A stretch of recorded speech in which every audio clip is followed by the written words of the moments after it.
นทิชาในวันนี้นะฮะรู้สึกเป็นเกียรติอย่างมากที่ได้มาร่วมงานเปิดแคมเปญของเรานะฮะอย่างเป็นทางการเชียร์ไทยสุดใจนะฮะท่านผู้ว่าครับเราอยากจะได้สักหนึ่งวลีดีไหมฮะจะเป็นคำเปิดแล้วก็เป็นถือว่าเป็นการส่งกำลังใจ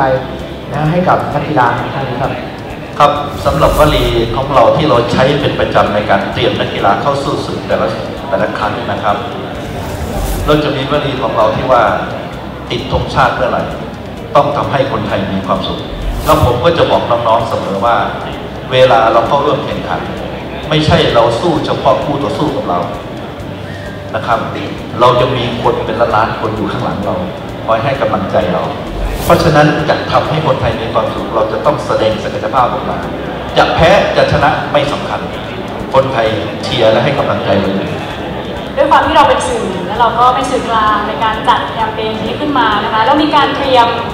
อะไรยังไงบ้างอย่างที่ทุกคนทราบนะครับเราจะเปิดสื่อออนไลน์ทุกอย่างเลยต้องเรียกว่าทุกแพลตฟอร์มนะครับไม่ว่าจะเป็น M-Port Line Official นะครับการส่ง SMS ผ่าน 4111900 นะครับซึ่งทุกข้อความเนี่ยจะปรากฏทางช่อง9 M-Port HD ช่อง 30 นะครับแล้วก็สามารถติดตามได้ทาง Facebook เชียร์ไทยสุขใจนะครับแล้วยังในเรื่องของทุกแพลตฟอร์มติดแฮชแท็กเชียร์ไทยนะครับเพื่อมั่นใจว่าทุกข้อความทุกกำลังใจจะถึงนักกีฬาไทยทุกคนครับ